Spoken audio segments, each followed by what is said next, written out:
Venice, leaving me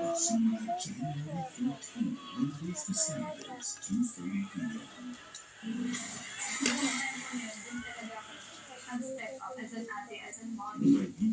Sa sobrang intense na patagalog, si Jared. This is when you're building the tower.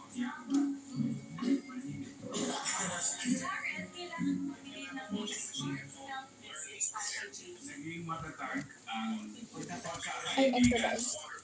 So, ako po natin po buksan. Ito, ang bukas natin. Nagbabalik ang Pinoy Big Brother Gen 11 Big Forever at syempre, nagbabalik ang ating ex-housemate sa loob ng bahay ni Kuya. At gusto ko muna mag-focus kina Justin Fia. Kamusta yung relationship niyo sa outside world? For once and for all, may kailangan ba kayo or may gusto mo yung iklaro sa lahat ng mga fans? Kasi honestly, until now, ang ingay pa rin ng social media. And once and for all, we can just end this. Everybody, self-bashing. Just ni Helen, all the skills. Dahil, hindi niyo alam behind all the camera, kung ano yung bond namin, kung ano yung napag-usapan namin.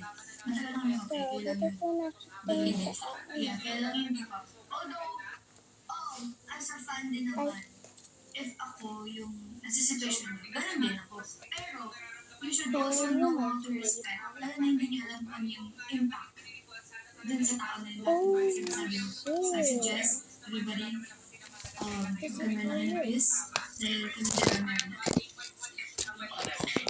look up here. Yung statement na yan, Look, look up below. Ano yun? isarado na natin. Let's seal the deal with this. Oh my gosh, guys. So, ngayon, lagay na natin ito sa collection. I like that you have a really strong personality that you really Ah, answer what you love and what you think is right. But then at the same Before time, you have a we soft heart. end the video, And nakikita namin yan lagay lahat. natin ito. But behind all of that, she really has a soft heart. And nami-misinterpret that. I was one siguro of that. Kasi kahit gano'n na ang dami din ng love niya. Meron din di ba ba? So parang cut her some slack. And you deserve So, peace, you that's deserve love. it. Speechless.